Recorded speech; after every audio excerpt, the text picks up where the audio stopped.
Buongiorno, dobro jutro, guten Morgen, buondì. Voi è l'anniversario del nostro terremoto, ma stiamo vivendo un terremoto che ha interessato tutta l'umanità e per prime volte la storia. Poi bene, mi viene chiaro la scena di quel Papa Covin che l'ha dita messa in Piazza San Pieri, deserta, senza neanche una persona. E malediti speraulis che sono di pensare.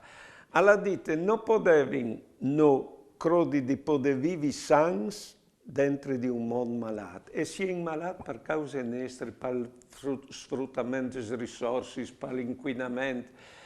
E stando che in fisica esiste un principio che dice che a ogni azione corrisponde una reazione compagne e contrarie, e la tiare malade, come non sa, in malato non di modo che noi quindi guarire la tiare come per poter guarire anche noi.